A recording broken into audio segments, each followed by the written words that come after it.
Well, it turns out when I'm right, I'm right. And when I'm wrong, I'm still a little right. Anybody who's kind of been following along has no doubt heard me say over and over again that firearms owners in Canada are some of the most law abiding, honest people that you'll ever come across. Well, dang it. Of course, there's always got to be one in the crowd to prove that wrong. So, this person, a woman by the name of Chi Do, I think, Chido, Chi Do, from back east from Ontario, was just convicted for straw purchasing. She is a licensed PAL holder and has had, I assume, had a restricted license. And she was called on February 14th, 2022, by the Chief Firearms Office of Ontario asking to take pictures of all the firearms that she had in her possession, which was restricted firearms, which was 15 handguns and one long gun. She also had a shotgun, but that's not restricted.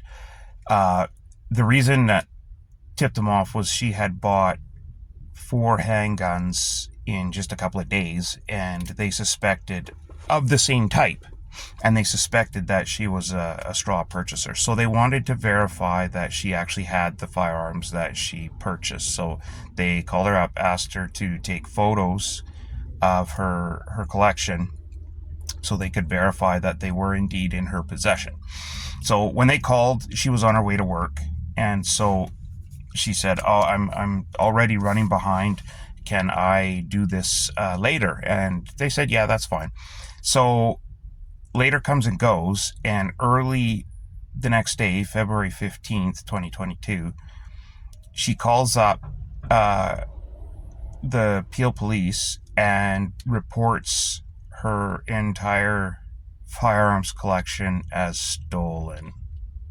Now, you hear a lot of people joke about this here in Canada and the United States, that if the government's going to do this, that, or the other thing, then, that'll be a good time to,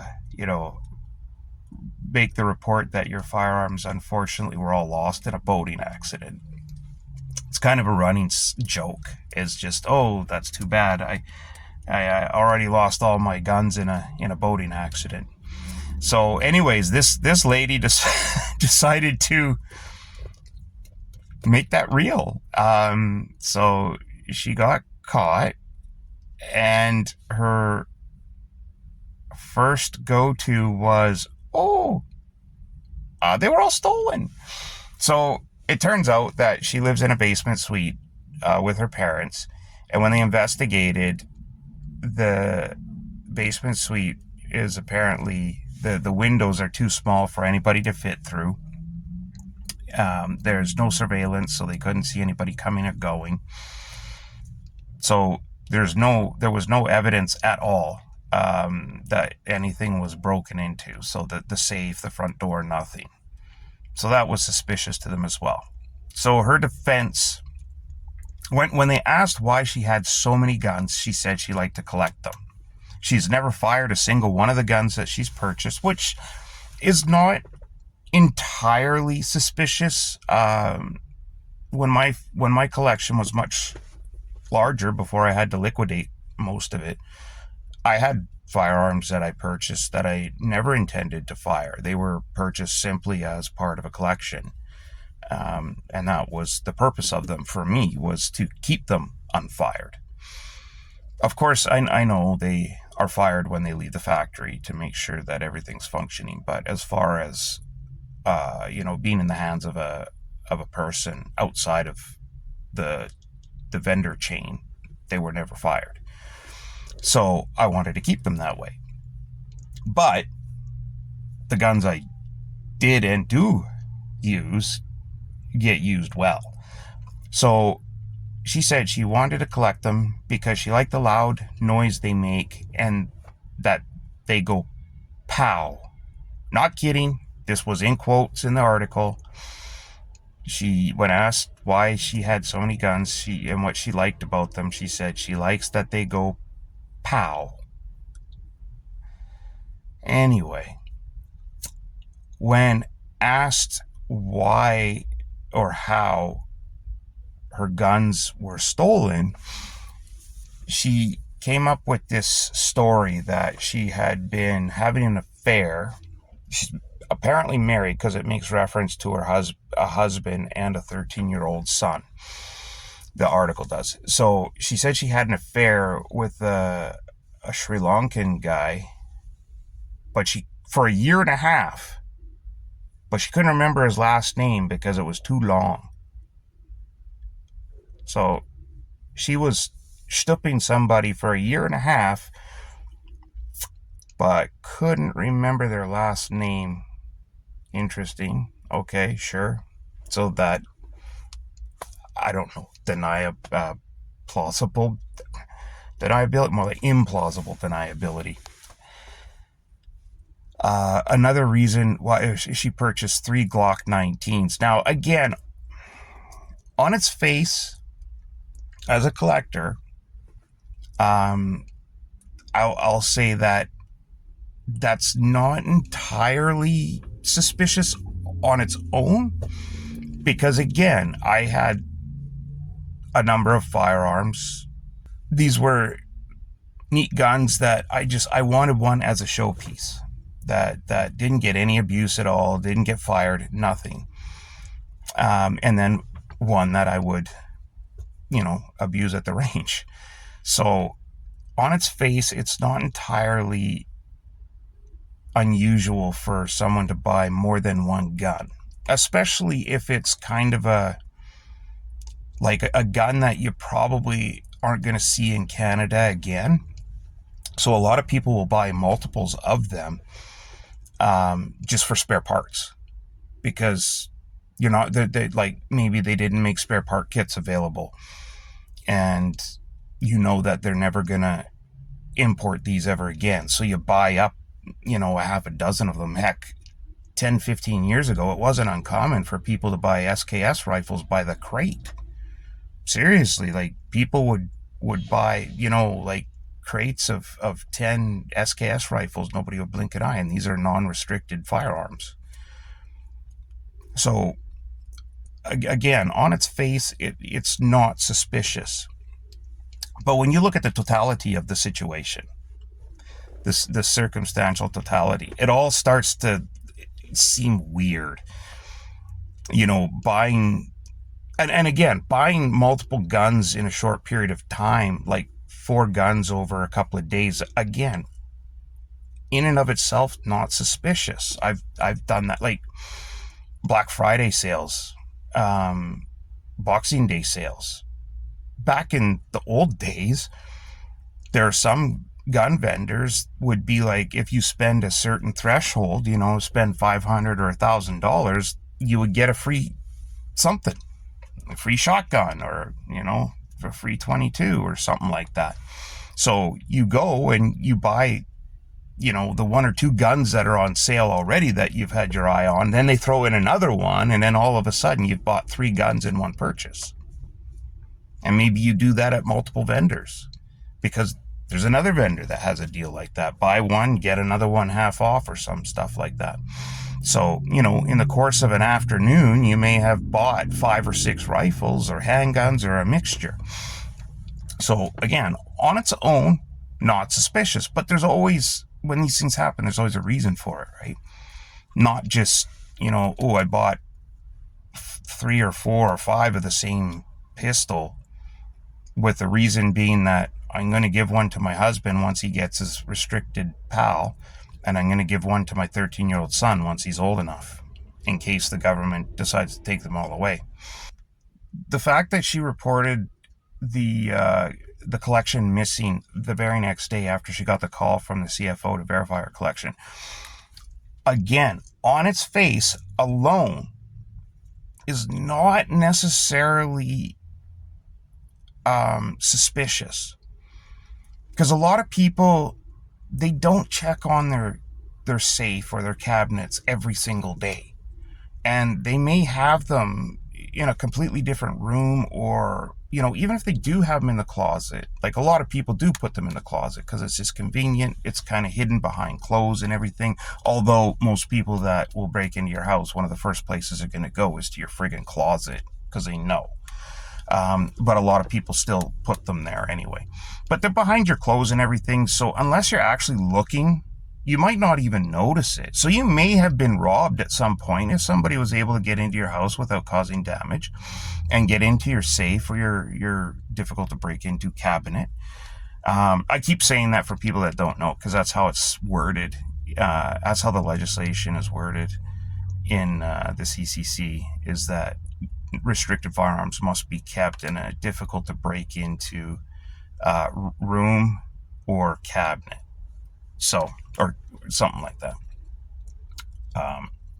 So again, not everybody may be always having eyes on their safe or their cabinet every single day. So it is possible, if somebody was really clever, especially if you knew the person that could break into your house, maybe they had an extra key cut. There's no surveillance, no alarm system, so that would have been easy to do. And if they knew where the key was to your safe or cabinet, or they knew the combination to your safe, could have gone in, taken what they wanted, and just closed it back up. And if you might not notice again until you go to the range or you take them out for a cleaning, right? So again, on its face, that one thing alone, not entirely suspicious, that because her attention's been called to it, right? They could have been stolen like months ago and she wouldn't even have known that. And so the CFO calls up, says, we need photos. And she says, oh, okay, I'll go. Goes home that night. Oh my gosh, where are all my guns? My safe is empty. My cash is gone. My silver bars are gone. What happened? That's possible. That is a reasonable possibility. So all of these things on their own don't add up to anything nefarious or suspicious. But when you cram them all together, that's when eyebrows start to raise. So she claims she had $5,000 in cash in her safe that she was saving up for her brother's birthday. So on an aside, hello, I'm a brother. No one's ever saved up $5,000 for my birthday. Hint, hint.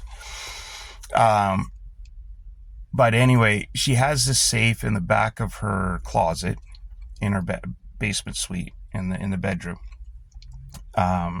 They kept referring to it as safe, but then they said it's operated by a key. So it leads me to believe that it's just one of those, cabinets that you get from Canadian Tire, like the ones for like $180 that you get, and you assemble yourself. Because a safe is usually like a combination lock of some sort, either a rotary dial or a pin pad or something. So I think it's just a cabinet that's difficult to break into. Anyway, she said that her ex-lover knew where she kept the key, that he broke into the place, got the key, and emptied the safe, which had that $5,000 cash. Also had her 15 handguns, her non-restricted shotgun, and the long rifle restricted. I don't know what it is. They don't say what it is. The restricted long gun. Along with that, she had silver bars. There was no value given on them.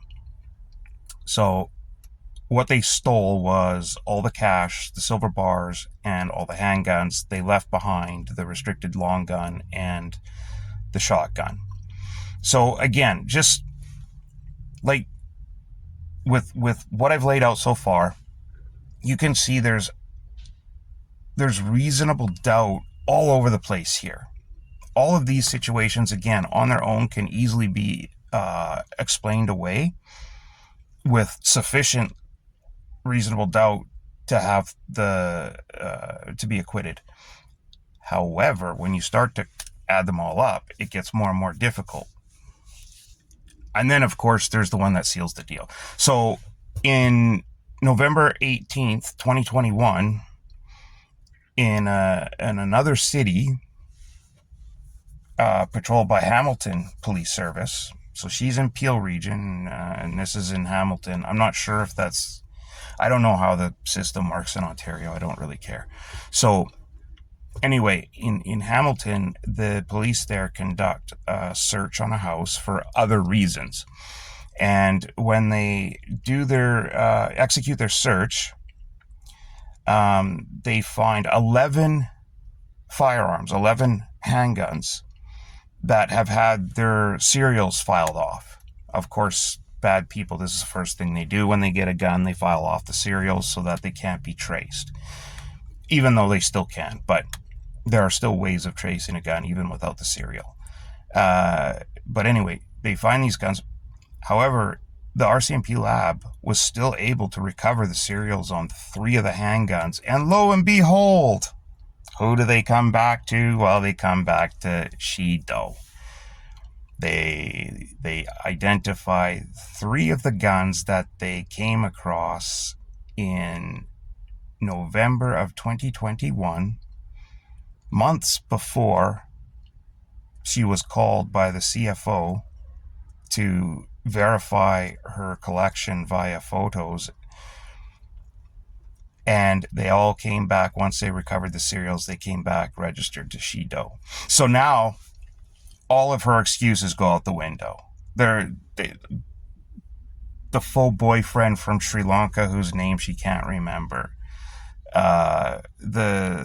The whole, I bought these because I'm interested in them, and one day I will go to the range and shoot them all. And I bought extras of the same gun because I'm going to gift one to my husband and one to my son. And all of that just out the window now.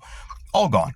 But again, when another police service conducts a warrant and does a search and turns up 11 firearms, and 3 of those firearms with filed off serials their serials were able to be recovered and all come back registered to this person, it doesn't matter what your excuses are. It really doesn't matter. And it doesn't even matter if her boyfriend really did steal them. At this point, it doesn't matter, because even if he did, you're responsible for them. So even if he did break in, the fact that he knew where the key was, it's still on her. So she's, at the very least, she's still getting charged. But anyways, they did charge her 3 counts of transferring firearms, knowing she was unauthorized to do so. So that's in relation to the 3 firearms where they were able to recover the serials in Hamilton in November of 2021. Then 12 counts of possession with the purpose of trafficking. So that covers off the other 12 firearms that she had purchased, because she had bought 15 handguns in total. So 3 for the ones they recovered, 12 charges for the intent of trafficking for the ones that they weren't able to recover. 1 count of public mischief with intent to mislead. Obviously, she lied to the police by saying that they were, stolen and everything. So it's a pretty good list of charges. But of course, again, if you've listened to any of my videos, you know that in Canada, Trudeau changed the laws years ago. So when you get charged with a list of things in Canada now, you just serve the sentence of the longest of the charges. So whichever sentence happens to be the longest, that's the one you serve, and all the rest gets served concurrently. So it's a waste to even list all these charges, right? The only reason they do that is in case 1 or 2 of them, they get acquitted or something. So they've got a whole list to fall back on.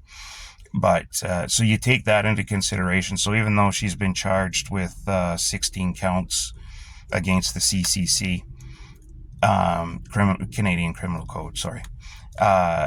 She's only going to serve sentence on one of them, and that sentence is going to be reduced and reduced and reduced and reduced. So I'd be surprised if she even sees the inside of a jail cell at the end of the day. And the way they've been going lately, the judges in this country, when it comes to firearms offenses, I wouldn't be surprised if they just yoink her license for a temporary period. I'm even egregious offenses like this. She's obviously not a firearms enthusiast. She's not a true collector. She's not a target shooter. She's not a hunter. So she has no reason to have firearms at all, right? She just bought them as a straw purchaser for the intent of providing them to basically gangbangers, people that would never have a chance of getting their possession and acquisition license. So they approach people like this that have a clean record, say, hey, you want to make some extra money on the side? We'll pay for you to get your PAL, your restricted endorsement, and you go ahead, you buy these guns for us, and we'll give you a little extra, and you just pass them off to us. No problem, right? Well, a problem now because she got caught. So I don't know. The judge calculated that between the years of 2020 and 2022, when she purchased all of these guns, she spent a full 1/3 of her net salary buying guns. She was making about $60,000 a year working as one of those I can't remember the people that do your stuff with your nails and stuff. She was doing that. And so she was making about $60,000 a year doing that, and she spent a full 1/3 of her net her net income, 1/3 of it in 2 years buying these guns. It doesn't add up. She says, she doesn't have very many expenses, so she could do that, and she's an impulse buyer. But again, no, it's just that the fact that they found firearms that she purchased that she had not transferred through the CFO, and they turn up in, I'm assuming, a known bad person's possession.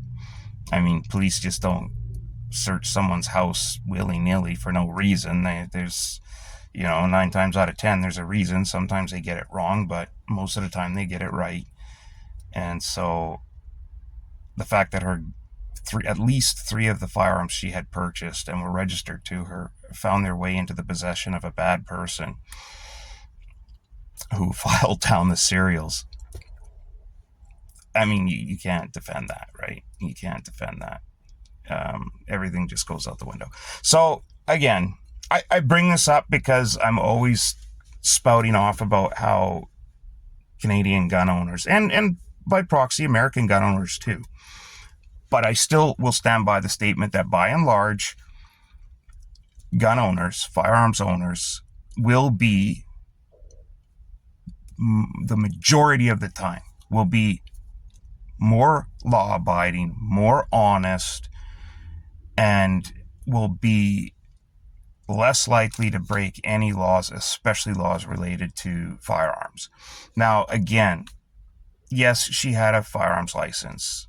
Yes, she purchased guns, but by her own admission, she's never even fired a gun before in her life. So, or at least she's never fired any of these guns, I should clarify.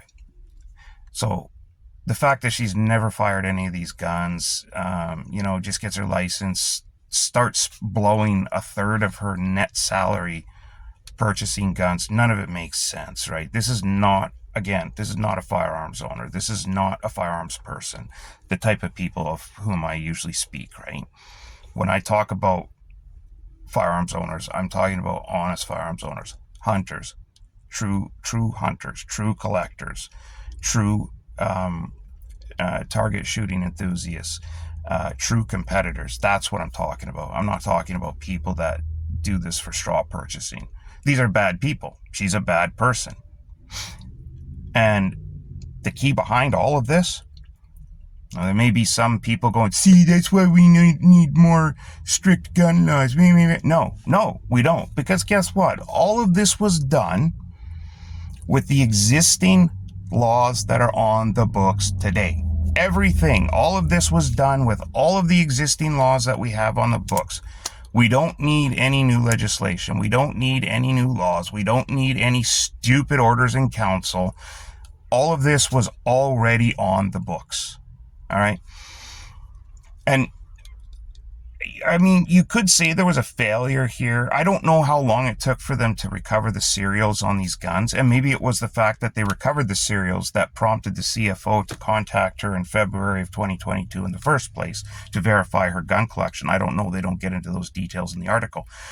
But the reason I'm saying that there's possibly a failure there is you have one police service that recovered at least 3 of the guns they were able to identify as being owned by her, purchased and registered to her. But it wasn't until February the following year where the police actually made contact with her to verify her collection.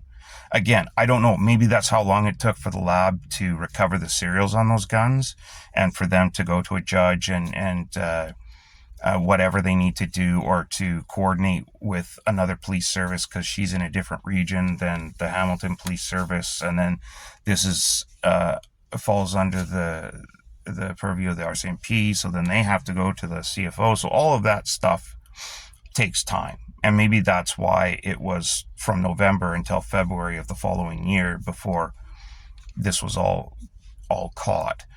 I guess if you think about it from a government bureaucracy point of view, the fact that they did it in just 3 months is actually pretty quick.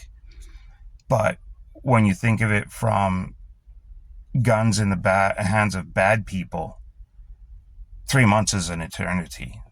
Who knows how many people's lives those 3 guns may have affected in those 3 months, right?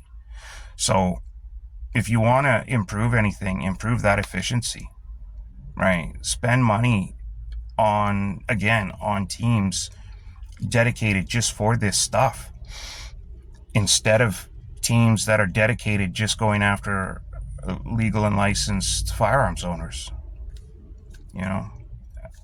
But anyway, the key takeaway, even when I'm wrong, I'm still right, because she was and is not a true firearms owner. She's a bad person that was paid to go get her pal, allegedly, and made these straw purchases on behalf of really, really bad people, gangbangers and stuff, allegedly. So, and all the existing laws that we already have were able to address the situation and take care of everything. So, there you go.